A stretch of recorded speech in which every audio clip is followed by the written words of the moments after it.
2026 சட்டமன்ற தேர்தலில் வாக்குகளை சிதறடிப்பதற்காக பாஜக பலரை களமிறக்கியுள்ளதாக அமைச்சர் கீதா ஜீவன் தெரிவித்துள்ளார்.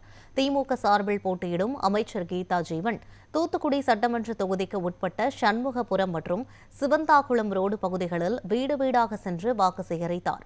அப்போது பேசிய அவர், இந்த தேர்தல் சாதாரண தேர்தல் அல்ல, டெல்லி அணிக்கும் தமிழ்நாட்டிற்குமான தேர்தல் என கூறினார்.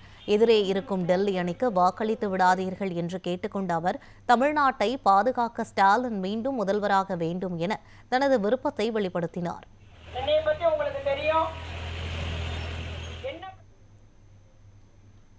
இதே போல கிராமத்துல கலைஞர் கனவு இல்லம், நகர்ப்புறத்துல வீடு இல்லாதவங்களுக்கு அவர்களுக்கு வீடு கட்ட திட்டங்கள் என்றெல்லாம் நம்முடைய பகுதியில் ஐஏஎஸ், ஐபிஎஸ், டிஆர்பி, எம்ஆர்பி படிக்கிற பிள்ளைங்களுக்கு எல்லாம் முதல்வர் படைப்பகங்கள் உருவாக்கப்படும். அது மூலம் அத்துணை பேர்களுக்கும் பயிற்சி அளித்து நல்ல உயர்தர வேலை வாய்ப்பு பெற்றுத்தரப்படும் சொல்லியிருக்கிறார்.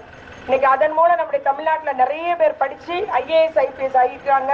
இனி நம்ம அந்த ஒரு வசதி தூத்துக்குடி மக்களுக்கு உருவாக்கி தரும்.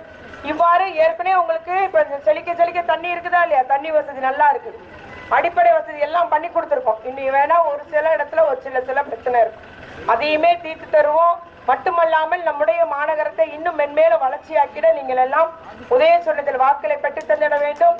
தமிழ்நாட்டை காப்பாற்றிட நம்முடைய முதலமைச்சராக மாண்புமிகு முதலமைச்சர் தளபதியார் அவர்கள் மீண்டும் அவர் பொறுப்பேற்க வேண்டும். மறவாதீர் உதயசூரியன் மதசார்பற்ற முற்போக்கு கூட்டணியின் வேட்பாளர்.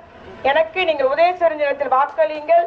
உங்களில் ஒருவராக பணி செய்யக்கூடியவர்கள் உங்கள் சகோதரி கீதா ஜீவன். மறவாதீர் உதயசூரியன்.